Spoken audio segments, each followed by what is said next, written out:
আপনি কি জানেন এই বিশাল মহাবিশ্বের সবকিছু গাছ, পাথর, পানি এমনকি আপনি আর আমি সবকিছুই গড়া একই ৩ টি কণা দিয়ে। ইলেকট্রন, প্রোটন আর নিউট্রন। কিন্তু সব উপাদান এক হলেও অর্থাৎ এই ইলেকট্রন, প্রোটন আর নিউট্রন দিয়ে তৈরি হলেও কেন এদের গঠন আর ধর্ম আলাদা?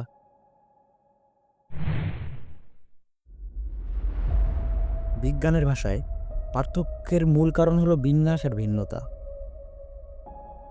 যেমন ধরেন প্রোটন সংখ্যা ঠিক করে কোন উপাদান হবে। একটি প্রোটন মানে হাইড্রোজেন, ৬টি প্রোটন মানে কার্বন। আবার ইলেকট্রনের বিন্যাস ঠিক করে উপাদান কতটা সক্রিয় বা নিষ্ক্রিয় হবে। নিউটনের ভিন্নতা তৈরি করে আইসোটোপ। আর যখন পরমাণু ভিন্ন ভিন্ন ভাবে যুক্ত হয় তখন তৈরি হয় ভিন্ন ভিন্ন ধর্মের বস্তু। একই কার্বন পরমাণু কখনো হীরা আবার কখনো গ্রাফাইট।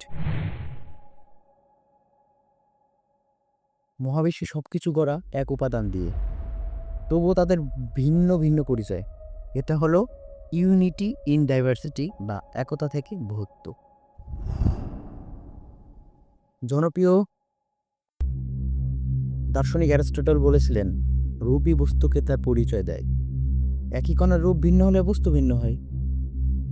একইভাবে মানুষও সবার শরীর মন এক হলেও চিন্তার অভ্যাসের বিন্যাস ভিন্ন বলে আমরা প্রত্যেকে আলাদা। এক একজনের থেকে আরেকজন আলাদা। এক একজন এক একভাবে চিন্তা করি, ভাবি। এটাই আমাদেরকে আলাদা করে তুলেছে। আর এই যে ভিন্নতা এটাই আমাদের জগৎকে সুন্দর করে রাখে। তাহলে বিজ্ঞানের চোখে ভিন্নতা আসে কিস দিয়ে? ভিন্নতা আসে কণার বিন্যাস থেকে। আর ফিলোসফির চোখে সেই ভিন্নতা আমাদের পরিচয় আর সৌন্দর্যের উৎস। অর্থাৎ এই ভিন্নতাই আমাদেরকে আলাদা করে একজনের থেকে আরেকজনকে।